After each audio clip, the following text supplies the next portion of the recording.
BRS party పైన ముఖ్యంగా BRS party వ్యవస్థాపకులు తెలంగాణ జాతిపిత కేసీఆర్ గారిని మానసిక క్షోభకు గురి చేస్తున్న వైనాన్ని మనం అందరం కూడా గమనిస్తూనే ఉన్నాం.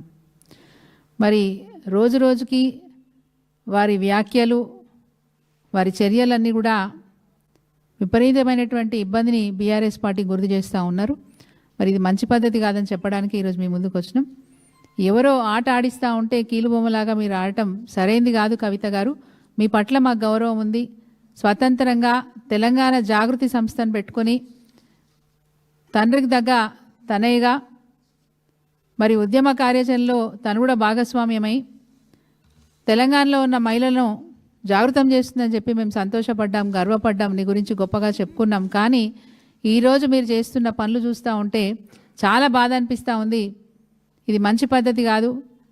తెలంగాణ జాతిపితను మానసికంగా క్షోభకు గురి చేస్తున్న మీ వైనం మేము ఖండిస్తూ ఉన్నాం. ఇది మంచి పద్ధతి కాదని చెప్తా ఉన్నాం. బీఆర్ఎస్ పార్టీలో ఉన్నప్పుడు నాకు స్వేచ్ఛ లేదని మాట్లాడినారు. ఈరోజు మీరు కౌన్సిల్లో నిన్నటికి నిన్న బీఆర్ఎస్ పార్టీ అసెంబ్లీని బైకాట్ చేస్తే హరీష్ రావు గారిని తిట్టినందుకే బైకాట్ చేస్తారా అని చెప్పి మీరు ప్రశ్న సంధించినారు.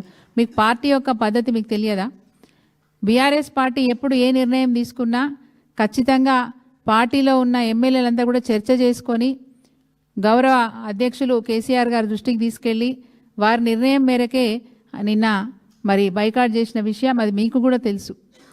కేవలం ఎవరో వెనక ఉండి మిమ్మల్ని ఆట ఆడిస్తూ ఉంటే మీరు కీలుబొమ్మలాగా ఆడుతున్నారని అందరూ చర్చించుకుంటున్న విషయం. దయచేసి ఇప్పటికైనా స్వతంత్రంగా ఆలోచించి మాట్లాడండి. మరి సరే, మీరు గతంలో ఎమ్మెల్సీగా నేను రాజీనామా చేస్తున్నా అని చెప్పి మీరు ప్రకటించి ఉన్నారు. మరి ఎమ్మెల్సీగా రాజీనామా చేసిన మీరు మనస్ఫూర్తిగా చేశారా లేదా అని మేము అడుగుతూ ఉన్నాం. దీంట్లో కూడా ఏమైనా నాటకం ఉందా? మీరు మనస్ఫూర్తిగా చేసి ఉంటే చైర్మన్ గారు యాక్సెప్ట్ చేయకుండా ఉంటే మీకు ఇష్టం లేకుంటే బీఆర్ఎస్ పార్టీ ఇచ్చిన ఎమ్మెల్సీ పదవిలో ఇంకా కూడా ఎందుకు కొనసాగుతూ ఉన్నారు? నాకు అవసరం లేదనుకున్న పదవిలో ఈరోజు ఎందుకు మీరు కౌన్సిల్ అటెండ్ అయినరు? కౌన్సిల్ అటెండ్ అవ్వడమే కాకుండా మీరు అక్కడ చర్చించిన విషయాలు ఏంటి అని మేము అడుగుతూ ఉన్నాం. ప్రజల గురించి చర్చించారా? ప్రజల బాధల గురించి చర్చించారా? మీ దగ్గరికి ఎవరు ఎప్పుడు ఏ కాంట్రాక్టర్ రాలేదన్నారు కదా.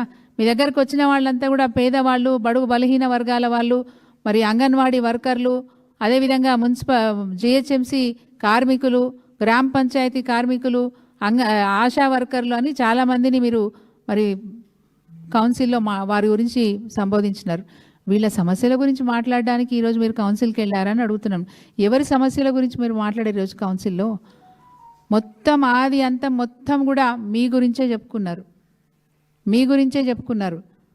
మీ గొప్పతనం గురించి చెప్పుకున్నారు. బీఆర్ఎస్ పార్టీని డ్యామేజ్ చేసే విధంగా మీరు మాట్లాడినారు. గౌరవ కేసీఆర్ గారిని డ్యామేజ్ చేసే విధంగా మీరు మాట్లాడినారు. ఎక్కడైనా ప్రజలకు ఉపయోగపడే విషయాలు ఏమైనా మీరు మాట్లాడారని మేము అడుగుతా ఉన్నాం. ఈరోజు మీరు కాదు కంటతడి పెట్టేది, రోజు కేసీఆర్ గారి చేత కంటతడి పెట్టిస్తున్నారు. మీరు ఒక బిడ్డగా తండ్రిని ఈ విధంగా బాధ పెట్టడం ఇది సరైన విషయం కాదు. మరి మేము బైకాట్ చేస్తే మమ్మల్ని ఎందుకు బైకాట్ చేసినారని బీఆర్ఎస్ పార్టీని మీరు ప్రశ్నించినారు. మీరు కౌన్సిల్ ఎందుకు అటెండ్ అయ్యారని మేము అడుగుతా ఉన్నాం.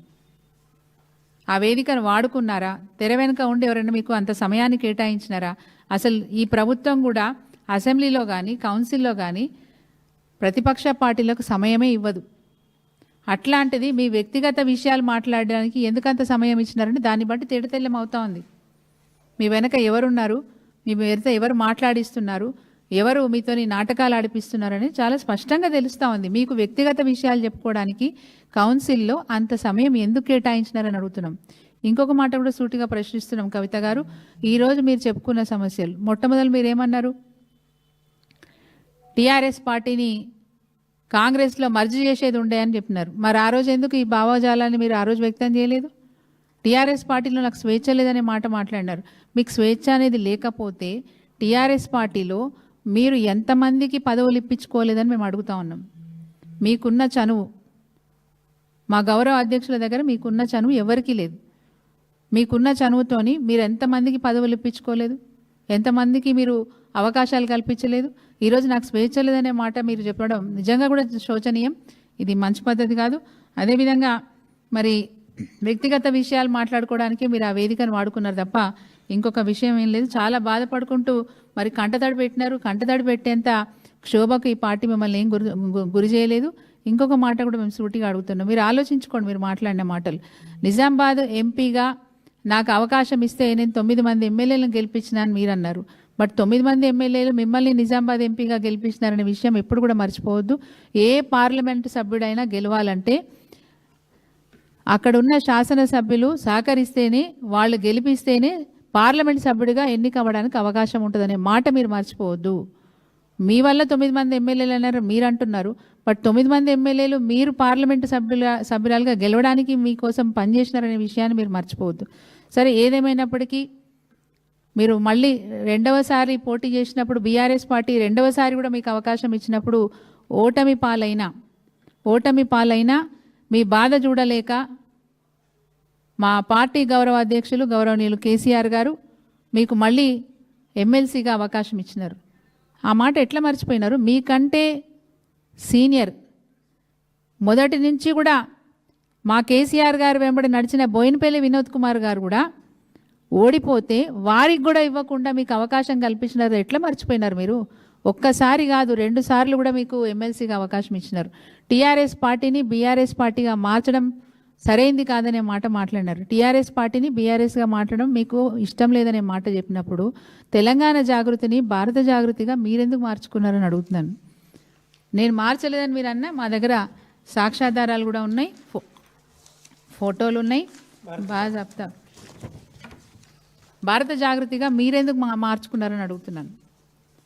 టీఆర్ఎస్ పార్టీని ఒక జాతీయ పార్టీగా మార్చాలనే ఉద్దేశంతో అలనాడు గౌరవనీయులు కేసీఆర్ గారు పార్టీ వ్యవస్థాపకులు మరి టీఆర్ఎస్ని తెలంగాణ రాష్ట్రానికి మాత్రమే పరిమితం చేయకుండా జాతీయ స్థాయికి పార్టీని పెంచాలనే ఉద్దేశంతో, దేశంలో ఉన్న కొన్ని రుగ్మతల మీద పోరాటం చేయాలనే ఉద్దేశంతో భారత రాష్ట్ర సమితిగా పార్టీని మారిస్తే మీరెందుకు తెలంగాణ జాగృతిని భారత జాగృతిగా మీరు మార్చుకున్నారనే మాట మేము అడుగుతా ఉన్నాం.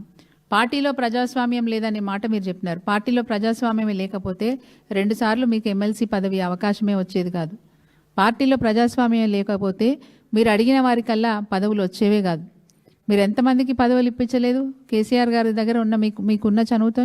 ఇది సరైన పద్ధతి కాదు. ఇంకొకటి, మీకు తెలుసో లేదో అవినీతి గురించి మీరు మాట్లాడుతూ ఉన్నారు. వాస్తవంగా తెలంగాణ రాష్ట్రం సిద్ధించింది అంటే డాక్టర్ బాబా సాహెబ్ అంబేద్కర్ గారి పుణ్యమే. ఆర్టికల్ 3లో వారు రచించిన వెసులుబాటు వల్లనే మన తెలంగాణ రాష్ట్రాన్ని రాష్ట్రంగా సాధించుకునే అవకాశం మనకు దక్కింది. కాబట్టి ఆ మహనీయుని మర్చిపోకుండా ప్రపంచంలో ఎక్కడ లేని విధంగా అతిపెద్ద విగ్రహాన్ని మన నడిబొడ్డున, హైదరాబాద్ నడిబొడ్డున అంత పెద్దగా విగ్రహాన్ని స్థాపించుకొని వారిని పూజిస్తూ ఉన్నాం. వారే మనకు మార్గదర్శకులు అని చెప్పి మేము భావిస్తూ ఉన్నాం. ఈరోజు మీరు ఆ విషయాన్ని కూడా మర్చిపోయినారు. అమరవీరులను జ్ఞాపకం చేసుకోవడానికి అతిపెద్ద అమరజ్యోతిని కూడా నడిబొడ్డున ఏర్పాటు చేసుకొని త్యాగాల పునాదుల మీద తెలంగాణ రాష్ట్రాన్ని తెచ్చుకున్నాం. ఆ త్యాగాలు భవిష్యత్ తరాలు మర్చిపోవద్దనే ఉద్దేశంతో నడిబొడ్డున అమరజ్యోతిని కూడా మరి ఈరోజు పెట్టుకొని త్యాగాలు చేసిన అమరులను కూడా ఎప్పుడు కూడా అప్పుడు తలుచుకుంటా ఉన్నాం. ఉద్యమకారులకు పదవులు ఇవ్వాలనే మాట మీరు మాట్లాడినారు. అనేక మందికి నిరుద్యోగులకు ఉద్యోగాలు కల్పించడమే కాకుండా వారి త్యాగాలు చేసిన కుటుంబాలకు కూడా ఆర్థిక సాయం కూడా అందించడం జరిగింది. అనేక మందికి అవకాశాలు కల్పించడం, ఎవరికో కొందరికి అవకాశాలు రాకపోవచ్చు. అంత మాత్రాన బీఆర్ఎస్ పార్టీని తప్పుపట్టే మాట మీరు మాట్లాడడం సరైంది కాదని చెప్పి మేము కవిత గారికి తెలియజేస్తూ ఉన్నాం. మరి కంటతడి పెడితే, కౌన్సిల్లో కంటతడి పెడితే, తండ్రి అంటే విన్నారు, పార్లమెంటు సభ్యురాలుగా మీరు ఓడిపోయి బాధపడి కంటతడి పెడితే, అలిగితే మీరు నొచ్చుకుంటున్నారని చెప్పి అర్థం చేసుకొని మీకు శాసన మండలి సభ్యత్వాన్ని ఇచ్చినారు, ఎమ్మెల్సీగా పదవిని ఇచ్చినారు. మరి ఈరోజు కౌన్సిల్లో మీరు కంటతడి పెడితే, రాజీనామా చేసి వెళ్ళి ఈరోజు కౌన్సిల్లో అవకాశం తీసుకొని మీరు కంటతడి పెడితే, మీరు చెప్పిన విషయాలన్నిటి మీద చర్యలు ఎవరు తీసుకుంటారు? కౌన్సిల్ చైర్మన్ గారు తీసుకుంటారా? ఆ సభలో ఉన్న మంత్రులు తీసుకుంటారా? మీ సమస్యల్ని పరిష్కరిస్తారా? మీ సహచర శాసన మండలి సభ్యులు మీకు సహకరించి మీ సమస్యల్ని తేలుస్తారా? ఏ ఉద్దేశంతో మీరు ఈరోజు కౌన్సిల్లో మీ మాటలు, మీ చర్యలు ఏ ఉద్దేశంతో మీరు ఈరోజు మరి అక్కడ మాట్లాడి కంటతడి పెట్టినారని అడుగుతా ఉన్నాం. పార్టీ మీకు ఎప్పుడు మేలే చేసింది తప్ప ఎప్పుడు మీకు నష్టం చేయలేదు. వీసమెత్తు కూడా నష్టం చేయలేదు. కానీ కంకణం కట్టుకొని మీరు కంకణం కట్టుకొని బీఆర్ఎస్ పార్టీని ఆగం చేయాలనే ఆలోచనతో ముందుకు పోతా ఉన్నారు. మీ మీద కేసులు అయినప్పుడు కూడా బీఆర్ఎస్ పార్టీ చాలా బాధపడ్డది. మీ అన్న మా పార్టీ వర్కింగ్ ప్రెసిడెంట్ కేటీఆర్ గారు 24 గంటలు మీరు జైల్లో ఉన్నన్ని రోజులు మీ గురించి ఆలోచించినారు. 24 గంటలు తన్నీర్ హరీష్ రావు గారు మీ గురించి ఆలోచించినారు. వారంలో 4 రోజులు ఢిల్లీలో మకాం పెట్టినారు మీకు సాయం చేయడానికి. మీ ఇబ్బందులు చూసి తట్టుకోలేక వాళ్ళు ఇబ్బంది పడ్డారు. ఈరోజు మీరు బయటకు వచ్చిన తర్వాత నిజంగా మీకు బీఆర్ఎస్ పార్టీ ఇష్టం లేకపోతే, మీకు అధికారం ఉంది, సొంతంగా పార్టీ పెట్టుకొని ప్రజా సమస్యల మీద పోరాటం చేసే అవకాశం మీకుంది. రాజ్యాంగం అట్లాంటి అవకాశాలు అందరికీ కల్పించింది. మీరు ఆ దిశగా ప్రయాణం చేయండి తప్ప మీరు కూర్చున్న కొమ్మని నరుక్కునే ప్రయత్నం మొదట్లో చేసినారు. ఇప్పుడు ఈ చెట్టును విడిచిపెట్టిపోయి ఈ చెట్టునే మరి మీరు నరికివేయాలనే ప్రయత్నం చేస్తూ ఉన్నారు. మీ ఆటలు సాగవు. ఎట్టి పరిస్థితిలో బీఆర్ఎస్ పార్టీ దీన్ని సహించదు. దయచేసి ఇప్పటికైనా స్వతంత్రంగా ఆలోచించండి. ఈ రోజు వరకు మీరు ఎవరో ఆట ఆడిస్తుంటే ఆడుతూ వస్తున్నారు. భవిష్యత్తులో దీనివల్ల మీకు నష్టం తప్ప ఇంకొకటి లేదు. మీ భవిష్యత్తును మీరే కాల రాసుకునే ప్రయత్నం చేస్తూ ఉన్నారు. ఇది సరైంది కాదని చెప్పి వారికి తెలియజేస్తూ ఉన్నాను. వారి వ్యక్తిగత విషయాలన్నీ కూడా కౌన్సిల్లో మాట్లాడుకుంటూ ఇంకొక కొటేషన్ కూడా చెప్పారు. నేను రూల్ పొజిషన్ ప్రకారమే మాట్లాడుతున్నాను అని అన్నారు. రూల్ పొజిషన్ మన రిప్రజెంటేషన్స్ పబ్లిక్ రిప్రజెంటేషన్స్ యాక్ట్ ప్రకారం, రిప్రజెంటేటివ్స్ యాక్ట్ ప్రకారం వ్యక్తిగతంగా ప్రోటోకాల్ పాటించకపోయినా, ఒక శాసన మండలి కానీ చట్టసభల్లో ఉన్న వ్యక్తులను ఎవరినైనా సరే ప్రోటోకాల్ ప్రకారం వాళ్ళని గౌరవించకపోయినా పాటించకపోయినా, అదేవిధంగా వారి పట్ల అమర్యాదగా చట్టసభల్లో ఏదైనా జరిగినా తప్పకుండా మీరు వ్యక్తిగతంగా మీ విషయాలు చెప్పుకునే అవకాశం మీ కౌన్సిల్లో ఉంటుంది. కానీ మీరు యాక్ట్ పేరు చెప్పుకుంటూ సంపూర్ణంగా మీ వ్యక్తిగత విషయాలే మాట్లాడేది తప్ప అక్కడ ఇంకొక పార్టీ గురించి మీరు మాట్లాడింది ఏం లేదు. మీ టార్గెట్ అంతా బీఆర్ఎస్ పార్టీని టార్గెట్ చేసుకోవడం, మా గౌరవ అధ్యక్షులు కేసీఆర్ గారిని టార్గెట్ చేసుకోవడం తప్ప ఇంకొక ఉద్దేశం లేదు మీ దగ్గర. దయచేసి చెప్తా ఉన్నాం, మీ నడవడి మార్చుకోండి, మీ మాట తీరు మార్చుకోండి. మీ భవిష్యత్తు, మంచి భవిష్యత్తు మీకున్నది. ఆ భవిష్యత్తును మీకు మీరే కాల రాసుకునే ప్రయత్నం చేస్తూ ఉన్నారు. తస్మాత్ జాగ్రత్త.